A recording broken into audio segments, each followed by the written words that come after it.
Hello, friends, and warm welcome to today's episode of Marketing Ecosystem. My name is Dr. Rushana Khusainova, Senior Lecturer in Marketing and Marketing Skills Expert.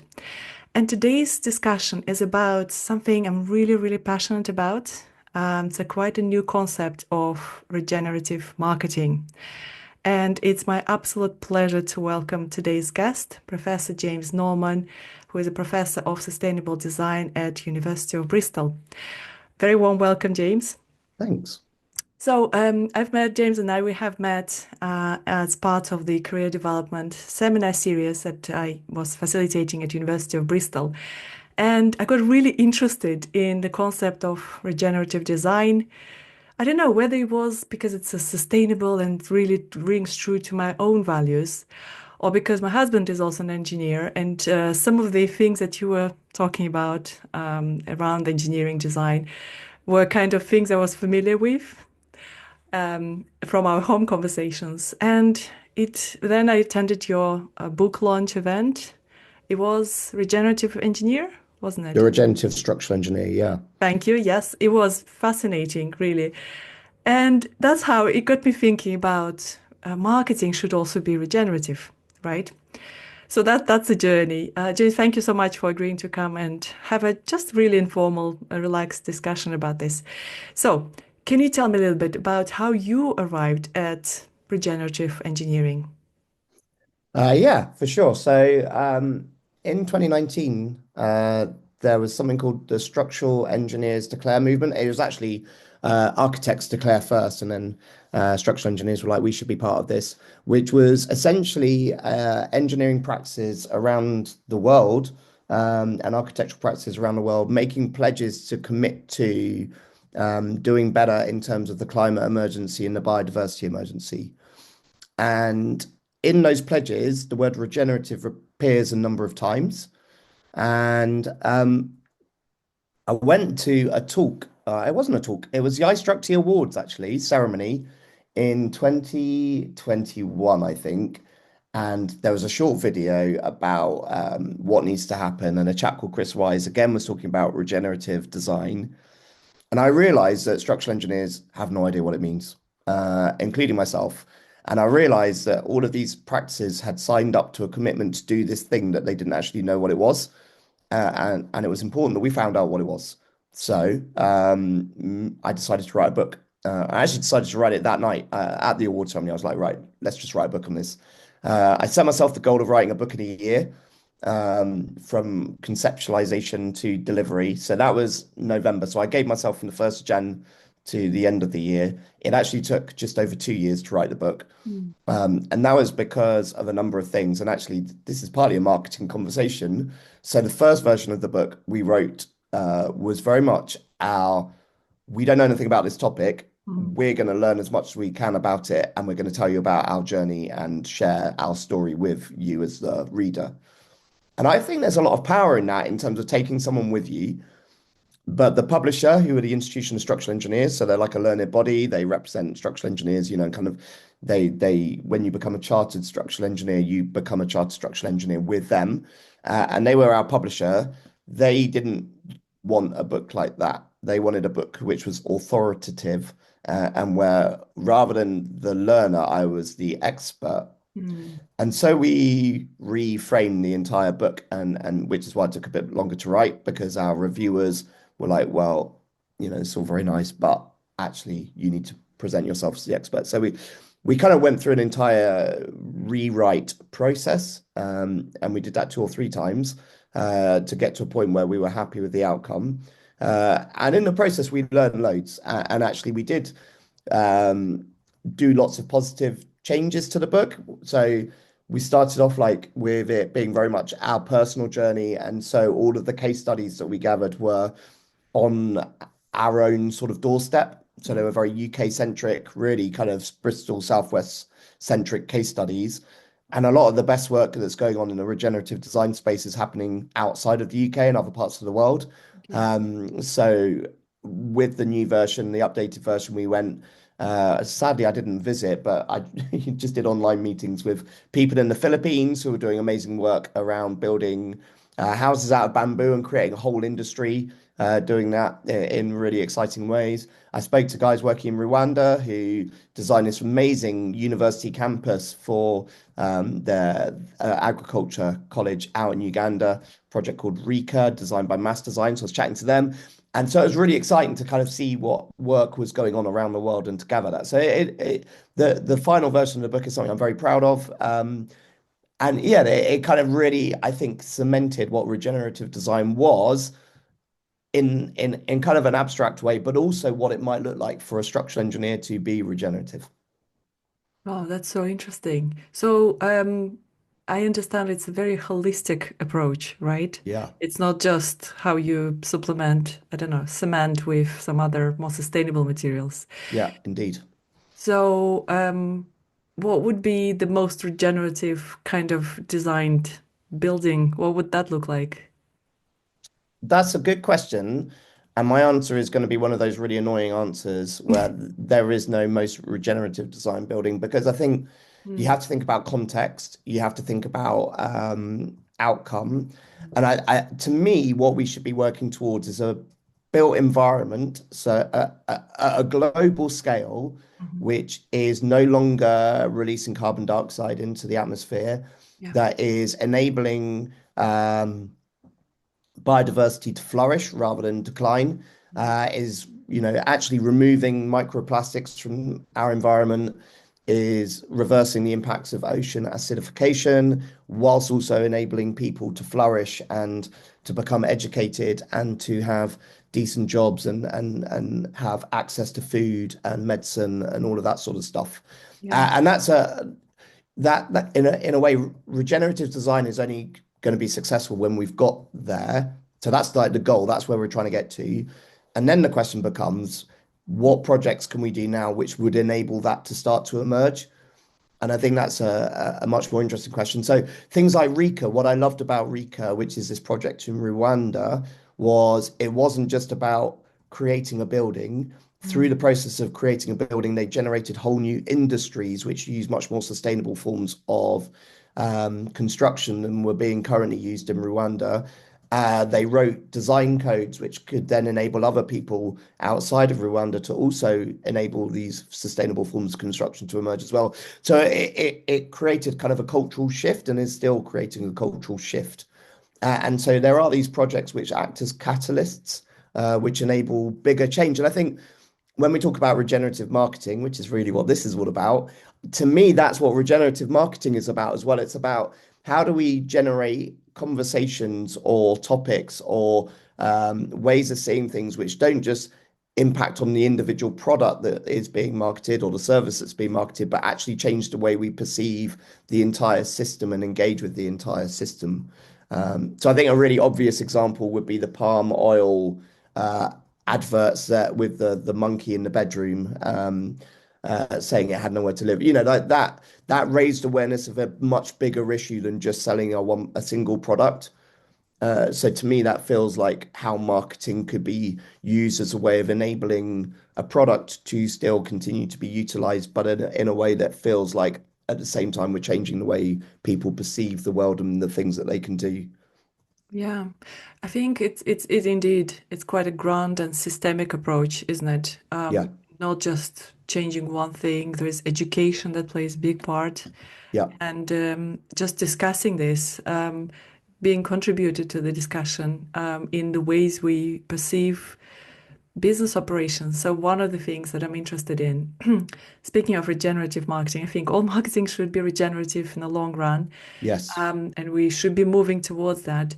But I was looking at definition of marketing, and there are a couple of official definitions, one by Chartered Institute of Marketing here in the UK, and they do talk about it being management process that encourage well that aims to discover the needs and wants of consumers and then satisfy them profitably. And I had a chat with Institute of Marketing, and I said, well, how about satisfying the needs profitably, but how about the planet, the long-term longevity of the yeah, world, and things like that? And they said, well, we're aiming towards triple bottom line implications, which is profit, planet, and people. yeah, And I think this should be in definition because every little helps, as they say. Even things like, having few extra words in definition would then hopefully impact how we perceive marketing as a foundation, right? And so just looking at not just profit for money, monetary profit, but other things, because in the long run, money wise profit won't matter if our planet isn't, a living thing anymore. Yeah, I completely agree. And actually, I would challenge, I think I heard this on one of your previous episodes as well. Um, Regenerative is not the same as the triple bottom line definition of sustainability. And it's different for a few reasons. It's different because regenerative design considers human and living systems not as separate, but as one combined thing that we rely on the natural world, and the natural world actually does rely on us. I think humans can intervene in positive and negative ways, but actually there is a symbiotic relationship, or there can be, that at its best enables both to flourish. And I don't think that's captured at all in the triple bottom line. And the goal of regenerative design is for those systems to survive, thrive, and co-evolve. And again, I don't think that's captured at all in the triple bottom line. The triple bottom line is a very different way of conceptualizing the issue. And for me personally, having worked in industry for quite a long time and had those conversations about the triple bottom line, I actually think it's not necessarily flawed in terms of its philosophical position, but the way it's been interpreted and used is fundamentally flawed because everything is measured by money, and basically it's saying unless this sustainable approach is the same cost or cheaper, it's not a goer.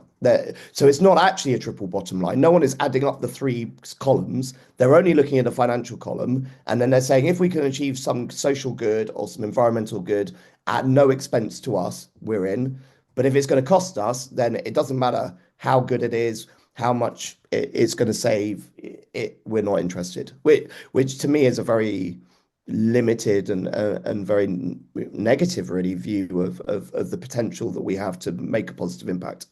That's a really interesting point. Yeah, that, if it's not going to cost us much, it will also make us look good, i.e., greenwashing, then we'll do it. Yeah, Yeah, really good point.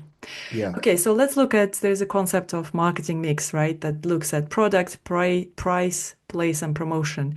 So with regenerative marketing hat on, let's look at product. So product, Mhm. it would be something that's designed 100% with people and the planet and regenerative design ideas in mind.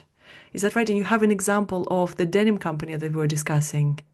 Yeah, so a company that I really like is Hyatt Denim. They produce jeans, and they make jeans in a place called Cardigan in Wales. So the guy who set it up used to run a company called Howie's, which was the first time I was aware that clothes could be sustainable.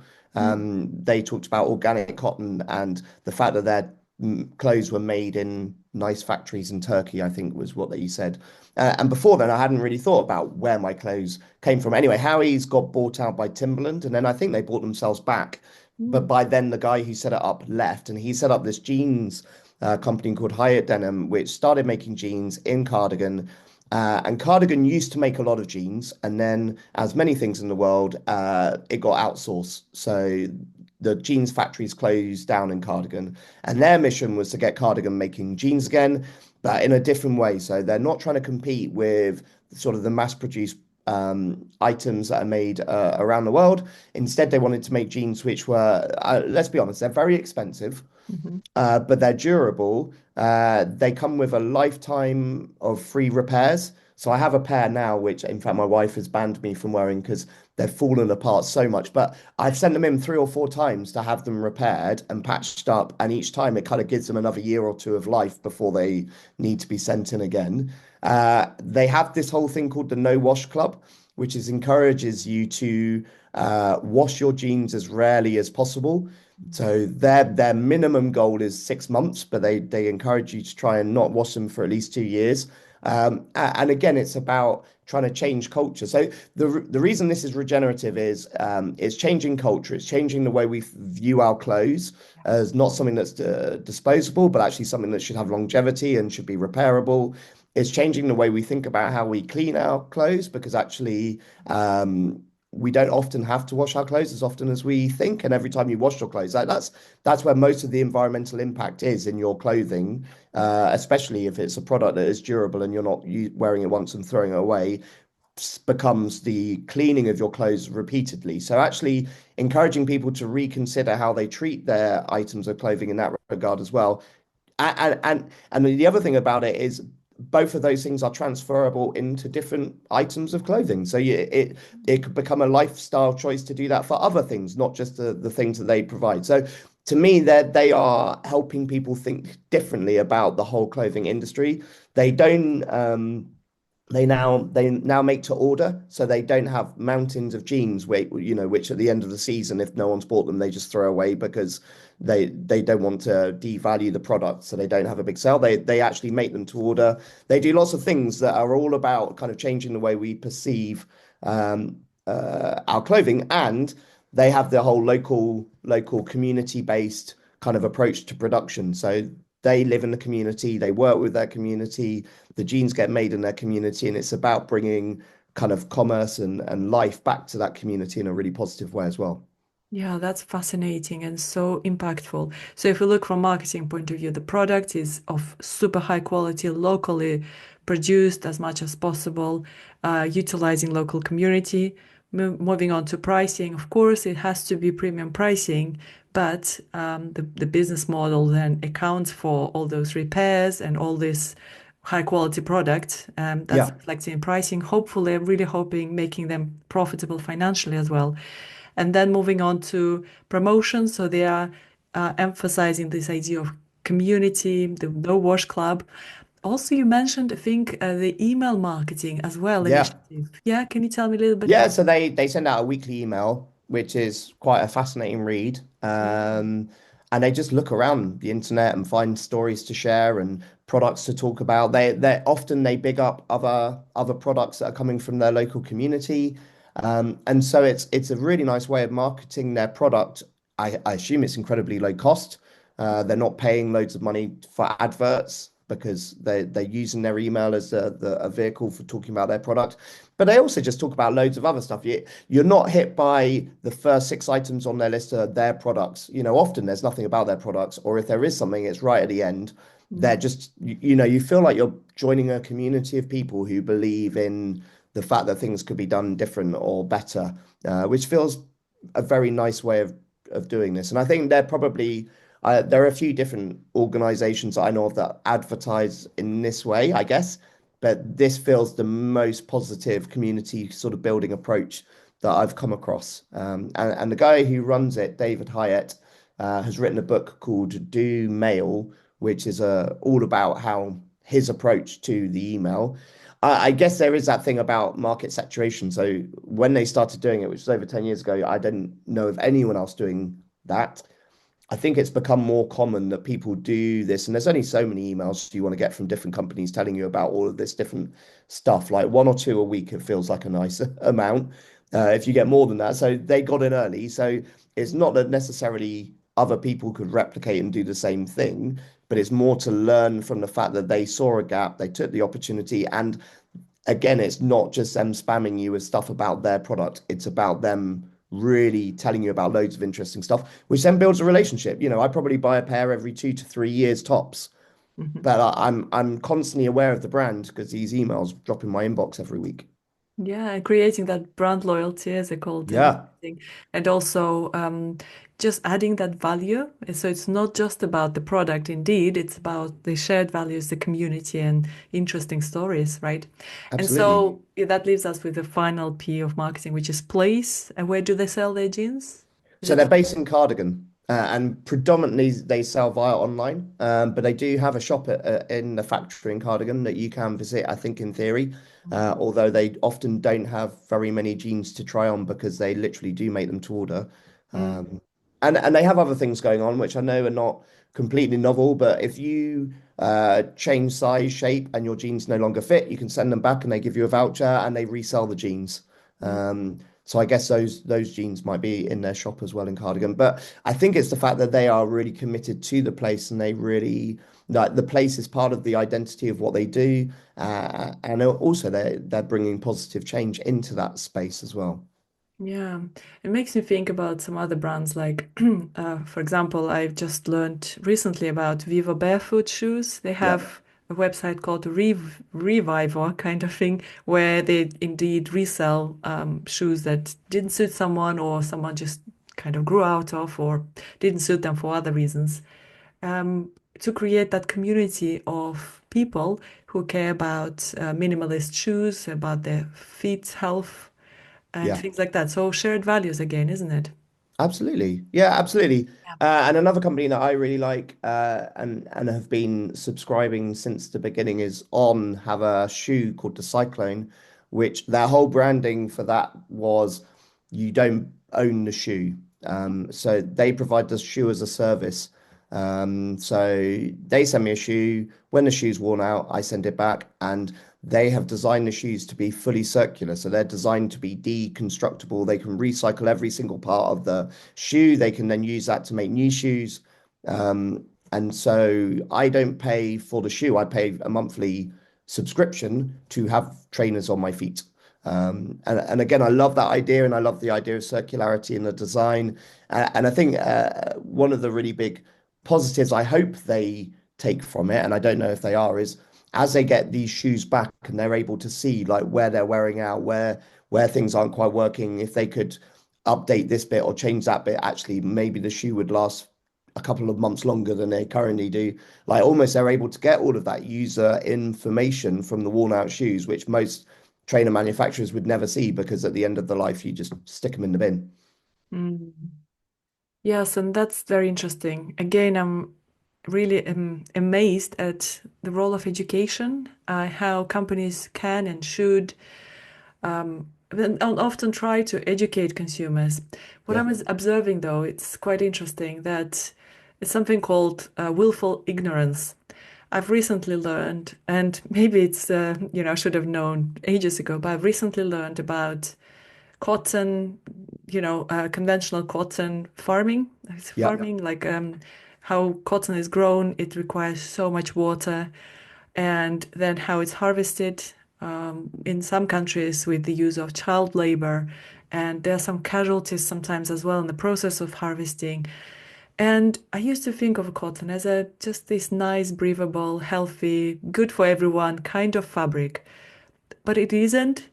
And I'm now honestly, James, scared to find out even more harm that could be done potentially by the clothing choices I make. Mm. And it's almost scary in a way.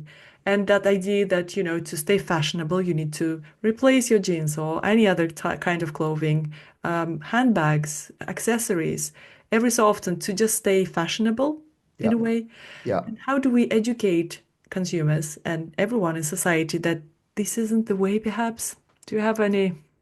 Yeah, I've been thinking a lot about that very first point, and I think in my industry, so I'm a civil structural engineer, and we design huge buildings, but there's a massive impact in the materials that we use, Mm, and I think we have been willfully ignorant, like almost we don't want to know, and I think the first step is very painful in terms of choosing to find out where your stuff comes from. But actually, once you've taken that first step, that's quite an exciting moment because it means you realize there's opportunity for change. So you could only consider buying clothes which come from cotton suppliers, which are, ensuring that I'm not an expert on cotton suppliers, but yeah, I know that some of the companies that I buy from talk a lot about where their materials come from, the way that they're manufactured, kind of the growing processes used. So you could start actually becoming interested in that, and you could even go further, and you could write to the people that you buy clothes from and say, look, I love your clothes, I buy them, but I'm really concerned about this topic. Can you tell me about how traceable your materials are? Where do they come from? Actually, unless you start supplying that information, I'm afraid I won't be able to buy your clothes anymore. So you can actually start to become not just someone who learns about it, but you can actually start to be an agent of change. And I think often, I don't know, this is a made up number, but I think companies, when one person writes in, they assume that the lots of people are thinking the same thing. Because actually, in our culture, most people can't be bothered. What we think doesn't translate to actually spending the time to write the email and send in the thought. And so if you're writing in and saying this is something I'm interested in and I want to resolve it, then you might be surprised at how quickly they listen to that and take it seriously. It might have more impact than you think. And then we can start to talk about what needs to change and how do we enable that change. Yeah. Is it possible to have this product which is still affordable, Mm. because actually a lot of the solutions that we need to be affordable globally as well, not just for, I think we talk about affordability in the UK, but actually it needs to be globally affordable, but it also needs to be affordable in terms of water. Water is becoming more and more scarce. It needs to be affordable in terms of, we don't want to like cost people's lives or have significant harm to people through injury and things like that. So we need to be weighing up all of these things. How do we make this a good solution for everyone? And I think those conversations are really valuable. Yeah. And you start to say, well, what are the metrics and how do we measure this stuff? And I'm a big fan of metrics. I'm an engineer, but I think the first thing is to say, I'd like to know, and asking the question. And the metrics follow those questions. And it might take a while for the metrics to come, and then we can really start making progress. But if we go, actually, this is too big, I don't want to engage, you never have that conversation and nothing ever changes. Yeah, absolutely. And it's quite empowering that actually individual consumers can contribute to the change. Yeah, absolutely. Yeah. So, speaking of regeneration, which I've learned from you is different from Yeah. regenerative design, right? And speaking of regeneration, though, I observed some companies, they try to do their best. Now, an example that comes to my mind is Brewdog. So it's beer brewing company based in the UK. And I do think that I do know that they supply now internationally. But anyway, I really don't know anything really about their sustainable agenda, sustainability, and business processes. But one thing I observe they do and promote is they go as a company something like once a year or something like that and plant loads of trees. Mhm. So it's just something I've read in LinkedIn. And is this good enough to start with, at least? So I think it comes back to the conversation we had at the beginning around what is regenerative, and regenerative is not about individual projects or individual companies. It's about us Yeah. globally kind of correcting the current trajectory of our environment in terms of carbon emissions, biodiversity loss, ocean acidification, and the kind of the human side as well. And so I don't know enough about what Brewdog is doing to say is it regenerative or not, but I think the regeneration is a very different thing, and the regeneration I think it has maybe different meanings in different spaces. So in the built environment, so designing buildings and where we live, often regeneration is actually about gentrification. So it's about taking an area which is run down, and it's about knocking down all the buildings, starting again, building big, nice, posh buildings. And it doesn't just, kind of change the value of the land, it also impacts the lives of the people there, which could be great, but actually might mean that. And for me personally, I live on a council estate, and we were involved in a consultation process where they were building a new estate next to us. It wasn't a council estate, a new estate next to us, and they were reviewing whether they should knock down our estate as part of the process. And on paper, it would have brought more wealth, it would have increased the value. But actually, there are people who've lived there for decades, up to 50 years, who would have to leave the area, and they couldn't afford to buy a house in the new version of the estate. And therefore, they would have to leave the area completely, and they wouldn't be able to afford to live anywhere in the city, because I live in the cheapest part of the entire city. So they'd be forced to live in rural communities, which in and of itself isn't bad. But actually, if you're an elderly person with no mobility, no access to a vehicle, you've gone from a space where you've got bus access into town to suddenly being very isolated. That doesn't seem like an overall win. And so regenerative would, rather than gentrified, say, how can we enable the best possible outcome for the people already here to, kind of houses that are energy efficient, sustainable, that actually we can bring green into the space, we can reduce air pollution. But what we're not doing is gentrifying and kind of pushing out a set of our community. Everyone is thriving within the current space. Yeah, so it's good to know again, once again, that this regenerative marketing, regenerative design is very much systematic approach Yeah. to all these important areas and stakeholders, right? Okay, so James, my final question. Can you just tell me, maybe share a few concepts or ideas of regenerative design that we can borrow from regenerative design in engineering and take it and bring it into marketing and business? Yeah, absolutely. And I think we've kind of already covered them in some way. So when we to think about a brief for a project, we might ask ourselves four questions. The first one is how can we aim higher in the system? So if I was thinking of a marketing campaign, I might ask myself, how can I not just explain my product, but bring about change across this industry, which I think we talked about quite a lot.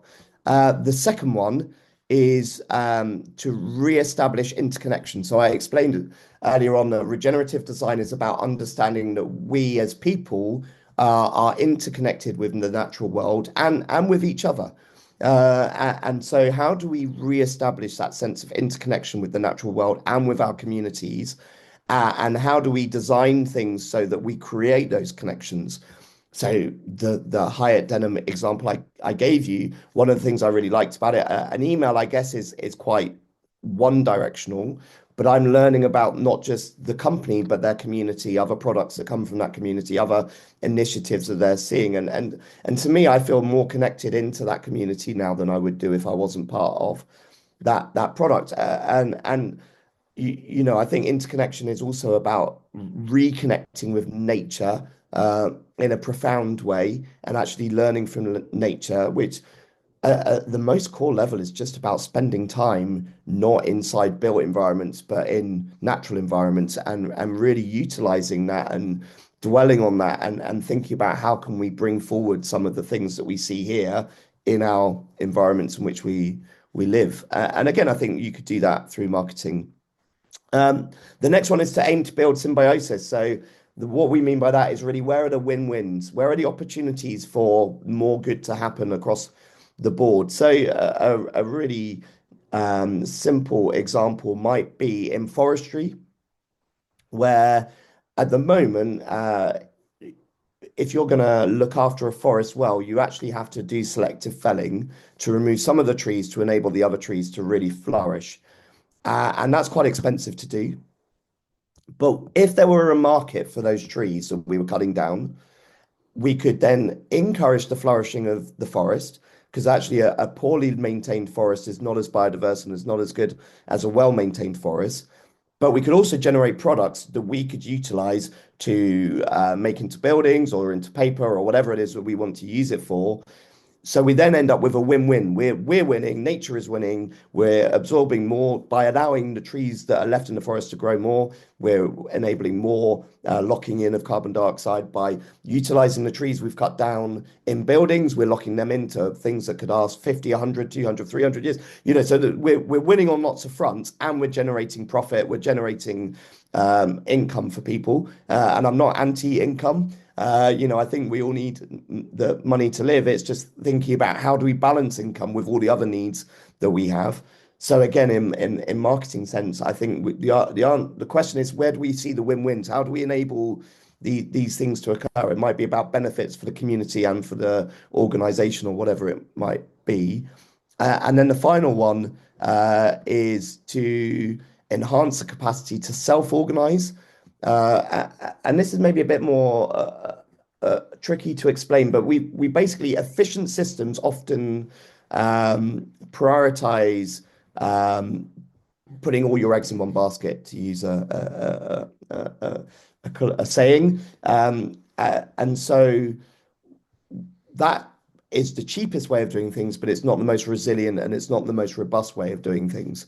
And we've definitely seen in the last 5 years what happens when you put all your eggs in one basket and then there's a major problem, whether it's around supply of food, whether it's around global shipping patterns and having everyone go through one particular way, and then a boat gets stuck. Yeah, I think in the Panama Canal, and it had a huge knock-on impact. All of these approaches, by making everything as efficient as possible, you also make it more vulnerable. And so in regenerative design, we're looking not to maximize efficiency, but to maximize our ability to adapt and evolve, which actually means we need lots of different ideas. We need lots of different people doing things. We need lots of different opportunities. And at the moment, we don't know what the right answers are to a lot of the big questions we have. So we need lots of people to try, and some of those will then emerge as the best ways forward. So we need systems that are not continuously focused on how do we just make everything really big, but actually how do we enable lots of variation to occur and then enable the best ones to project, kind of go forward and to grow. Yeah, so it's again that large scale systemic approach that's long term oriented and that's not Yeah. just looking at short term gains, but it's like Yeah. the long term thinking about future generations and our not just our immediate future, like tomorrow. Yeah. Yes. Yes. Thank you so much for sharing that, James. It was very, very interesting. So I think now then, if we were to borrow some of these ideas and bring it into the concept, the new emerging concept of regenerative marketing, and as you know, I'll be presenting our paper on regenerative Yep. marketing at Academy of Marketing Science Annual Conference in Canada this year. So that's really, really exciting. I'm hoping that will generate or contribute to continuous discussion on the topic. So bringing that into marketing, I think probably we can start thinking about defining regenerative marketing as broad business philosophy that's really long-term oriented, that's strategic in nature, and that looks at stakeholders, not just the shareholders, the employees and customers, but also people at large, societies, communities, community building, nature, Yep. the health of the planet, of course, right? And that uses those principles of regenerative design, starting from production of the planning, the ideation of the product with regenerative design thinking, but also regenerative leadership and management practices throughout the classical marketing concept with these themes of people and the planet and regenerative design principles weaved into the whole process of marketing. And although it sounds very grand and big, I think you just highlighted that there are simple and small steps that we can take by just not being passive passengers, but actually actively engaging with brands that we believe in that could be better and could be doing better, right?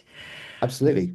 Yeah, so that was very, very interesting. Thank you so much again for actually teaming up with someone from business background and in academia, of course, there's a school of engineering and a business school, quite different disciplines, right? Yeah. It's really exciting talking to you and being inspired. I'm learning so much. There's so many things I can bring into my own teaching of marketing. But James, I'm so, so amazed at how you adapted your style into completely and fully speaking business and marketing terms, like you're a marketeer yourself. This is Oh, very, thanks. yeah, well done. Well, do you know, I'm appreciating you're trying to wrap up, and I'm now going to talk again. But I've been teaching first year design and looking at different design models. And one of the early models is called Total Design, and it does two things which I think relate to marketing. One is it the selection of the product that it looks to develop, it checks whether there is a market for it. So that's like the product bit of your four Ps, right? Right at the beginning. And then at the end of the process, it's no good to make a product and then just not tell anyone it exists, right? You have to Exactly. explain what it is. You have to explain why it makes people's lives better. So there is a marketing need. And I think regenerative design has got a need for authentic marketing which has integrity, but also is spreading the word. And I actually, like writing books and talking about this stuff, to me, that is part of marketing this philosophy. And I think that's really important. And I think we are foolish and naive if we think the idea will just propagate without any marketing. Now, what that looks like, how you do it, absolutely up for discussing. And I think that's really an important discussion. Like I said, it's really important to think about how do you do it with integrity? How do you do it in a way which matches the values of regenerative design rather than, kind of other values, all of that sort of stuff. But I think it's essential we have those conversations. Absolutely. Thank you very much again for coming and being so helpful, bringing in all this knowledge and wisdom. And yes, thank you very much, everyone who's listened to this podcast, who watched us on YouTube. Yeah, do let us know what you think and speak to you next time. Thanks very much, James. Bye Thank bye you. now.